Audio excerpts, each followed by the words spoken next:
వ్యూహరచనలో, రాజకీయ దూరదృష్టిలో, రాజకీయ ప్రణాళికల్లో మోడీని మించిన వారు లేరని అనుకుంటాం. కానీ కేజ్రీవాల్ వ్యవహారం చూస్తే మోడీకి రియల్ ఛాలెంజర్గా మారిపోతున్నాడు. కేజ్రీవాల్ ఇన్నోవేటివ్ పాలిటిక్స్ కాస్త మోడీ ఇన్నోవేటివ్ పాలిటిక్స్కు పోటీగా మారుతున్నట్లుగా కనబడుతోంది. So innovative politics, competitive politics, మరీ ముఖ్యంగా చెప్పాలంటే కాంపిటేటివ్ పాలిటిక్స్ ఏంటి అంటే తన ప్రత్యర్థిని చెక్మేట్ చేస్తూ ఉండాలి. సో ఎప్పటికప్పుడు తాను వేసే ఎత్తుల వల్ల ప్రత్యర్థి ఇరకాటంలో పడాలి. అది కాంపిటేటివ్ పాలిటిక్స్. మనం ఒక చదరంగం ఆడతాం, చెస్ ఆడతాం. మనము వేసే మూవ్ ఎదుటి వారిని తికమక్క పెట్టాలి, ఇబ్బంది పెట్టాలి. దాన్నే చెక్మేట్ అంటాం.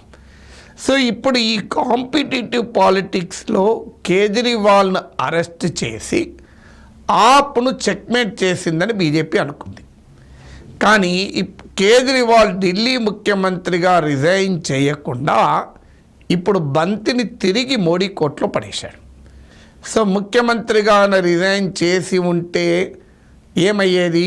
ఇక చూడు, అవినీతి పనికి పాల్పడ్డాడు, మద్యం కుంభకోణంలో 100 కోట్లు తిన్నాడు, పదవి కోల్పోయాడు అని బీజేపీ పెద్ద ఎత్తున ఒక పొలిటికల్ నరేటివ్ పంపించటానికి అవకాశం ఉండేది.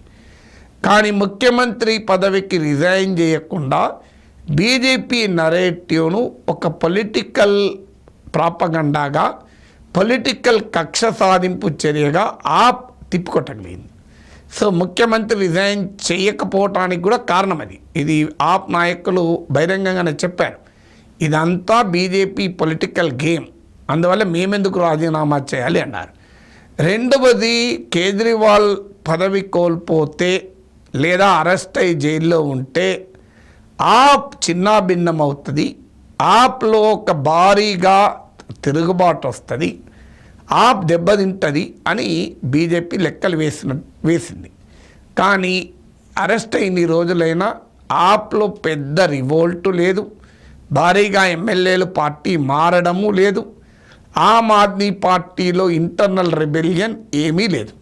సహజంగా ఇంత పెద్ద కుంభకోణం వచ్చినప్పుడు ఎవడన్నా పోదలుచుకుంటే దీన్ని చెప్పిపోతారు. ఇప్పుడు మీరు ఇటీవల కడియం శ్రీహరి కూతురు కడియం కావ్య బీఆర్ఎస్ అభ్యర్థిగా ప్రకటించాక ఆ అవకాశాన్ని వదులుకొని బీఆర్ఎస్ అభ్యర్థిగా నేను పోటీ చేయను, బీఆర్ఎస్ పార్టీకి రాజీనామా చేస్తున్నాను ప్రకటిస్తూ ఏమని చెప్పారా లేఖలో? ఇటీవల జరుగుతున్న పరిణామాలు, టెలిఫోన్ ట్యాపింగు, భూ కబ్జాలు, ఇవన్నీ బీఆర్ఎస్ ప్రతిష్టను దెబ్బతీస్తాయని పేర్కొన్నారు. వాస్తవంగా ఆప్ ఎమ్మెల్యేలు ఎవరైనా ఇప్పుడు బీజేపీకి వెళ్ళాలనుకుంటే ఈ ఢిల్లీ లిక్కర్ స్కామ్ను ఒక అంశంగా చూపి అరవింద్ కేజ్రీవాల్ గొప్ప అవినీతి వ్యతిరేక పోరాట యోధునని చెప్పి మేము ఆయనతో నడిచాం, ఇప్పుడు ఆయనే అవినీతి చక్రవర్తి అని తేలింది కనుక మేము ఉంటలేమో అని కారణం చెప్పవచ్చు. కానీ అది కూడా ఎక్కడ జరగడం లేదు. బీజేపీ బహుశా ఆపరేషన్ లోటస్ విజయవంతంగా సక్సెస్ అవుతుందని ఆశించి ఉండాలి. కానీ ఢిల్లీలో lotus వికసించలే, operation lotus పనిచేయలే, Aam Aadmi పార్టీలో రివోల్ట్ లేదు. అంటే కేజ్రీవాల్ని అరెస్ట్ చేయడం ద్వారా ఆప్ను చెక్మేట్ చేయాలనుకున్న బీజేపీ ప్రయత్నాలు ఫెయిల్ అయ్యాయి. కానీ రివర్స్లో కేజ్రీవాల్ ఏం చేశాడు? తెలివిగా ఆయన రాజీనామా చేయకుండా ఊరుకున్నాడు. సో రాజీనామా చేయకుండా ఊరుకోవడం వల్ల ఏం చేయాలి? ఇవాళ దిక్కుతోచని పరిస్థితి. ఏం చేయాలి? కోర్టుల దాకా వెళ్ళింది. కోర్టులు నిర్ద్వందంగా చెప్పేశాయి, మా పాత్ర ఏమీ లేదు, కోర్టులు రాజకీయంగా ఆలోచించవు, కోర్టులు రాజ్యాంగబద్ధంగానే ఆలోచిస్తాయి, రాజ్యాంగంలో ఎక్కడా లేదు ఒక ముఖ్యమంత్రి అరెస్ట్ అయితే రాజీనామా చేయాలని ఎక్కడా లేదు, అందువల్ల we cannot entertain this petition అని చెప్పి కొట్టిపడేశారు. కోర్టు క్లియర్గా, ఢిల్లీ హైకోర్టు పిటిషన్ టేకప్ చేయడానికి కూడా అంగీకరించలే, ఎందుకంటే మా పాత్ర లేదు ఇందులో అని చెప్పేశారు. ఇక మరి ఎవరి పాత్ర ఉంది? ఇక పాత్ర లెఫ్టినెంట్ గవర్నర్ కోర్టులో ఉంది. కేంద్ర హోంమంత్రిత్వ శాఖ కేంద్ర ప్రభుత్వ చేతిలోకి వెళ్ళిపోయింది. ఇప్పుడు కేజ్రీవాల్ను ముఖ్యమంత్రిగా తొలగించే అవకాశాలు కోర్టులు ఇవ్వలేదు, ఆప్లో రాజకీయ పరిణామాలు ఇవ్వలేదు. ఆప్లో రాజకీయ పరిణామాలు ఏర్పడి కేజ్రీవాల్ మెజారిటీ కోల్పోతే ఇది అయిపోయేది. అది జరగలేదు. లేదా జైల్లో ఉన్నాడు కనుక ముఖ్యమంత్రిగా ఉండకూడదని కోర్టు చెప్తే పని జరిగేది. కానీ కోర్టులు చెప్పలే. ఇప్పుడు బీజేపీ ఏం చేయాలిగా, లెఫ్టినెంట్ గవర్నర్ను ఉపయోగించుకొని ప్రెసిడెంట్ ఆఫ్ ఇండియా ద్వారా రాష్ట్రపతి పాలన పెట్టాలి. ఇది మళ్ళీ కోర్టులో నిలబడుతుందో లేదో తెలియదు. ఎందుకంటే ఎస్ఆర్ బొమ్మాయి కేసులో సుప్రీంకోర్టు తీర్పు తర్వాత అంత సులభంగా రాష్ట్ర ప్రభుత్వాల తొలగింపు ఉండదు అని తేలిపోయింది. అందుకే మీరు అప్పటిదాకా ఆర్టికల్ 356 మిస్యూజ్ జరిగిన ఎస్ఆర్ బొమ్మాయి తీర్పు తర్వాత ఈ మిస్యూజ్ ఆగిపోయింది. ఒకవేళ ఇప్పుడు ప్రభుత్వాన్ని తొలగిస్తే అది మళ్ళీ కోర్టులో గనక నెగిటివ్ తీర్పు వస్తే బీజేపీకి పొలిటికల్గా డ్యామేజ్. పోనీ కోర్టులో నెగిటివ్ తీర్పు రాకుండా జాగ్రత్త పడవచ్చు అని బీజేపీ అనుకుంటే రాజకీయ కోర్టు ప్రజా కోర్టులో ఏం జరుగుతుంది? ప్రజా కోర్టులో కేజ్రీవాల్కు సింపతి వచ్చే అవకాశం కూడా ఉంటుంది.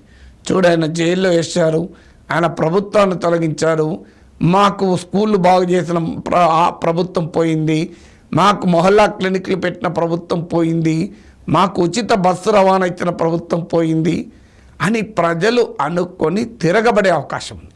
ఎందుకంటే మన దేశంలో జైలు జీవితం అనుభవించిన నాయకులకు రాజకీయంగా పెద్ద నష్టం జరిగిన చరిత్ర నెగ్లిజిబుల్.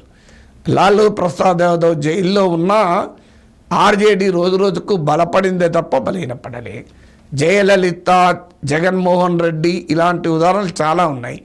జైల్లో పడిన వారి రాజకీయ పలుకుబడి చెదరలేదు. అందువల్ల ఇవాళ కేజ్రీవాల్ అరెస్ట్ వల్ల రాజకీయంగా ఆయన పలుకుబడి దెబ్బతినడం అనేది మనం సాధ్యం కాదు. ఇంకేమైనా ఉంటే సానుభూతి వచ్చే అవకాశం ఉంది. అందువల్ల ఇప్పుడు బీజేపీకి ముందు నుయ్యి వెనుక గొయ్యి. ఏం చేద్దాం, కేజ్రీవాల్ తొలగించుదామంటే అది పొలిటికల్గా నష్టం జరుగుతుందో అనే ఒక రకంగా కేజ్రీవాల్ తన నిర్ణయం ద్వారా ముఖ్యమంత్రిగా రిజైన్ చేయకుండా బీజేపీ ప్రభుత్వానికి, మోడీ ప్రభుత్వానికి ఆప్షన్ లేకుండా చేశాడు. అందువల్ల కేజ్రీవాల్ ఈ ఇన్నోవేటివ్ పాలిటిక్స్ ద్వారా కాంపిటేటివ్ పాలిటిక్స్లో మోడీ పైచేయి సాధించి ఒక రకంగా బీజేపీని చెక్మేట్ చేసినటువంటి ఒక ఆసక్తికరమైన దృశ్యం ఢిల్లీలో మనకు కనబడుతోంది.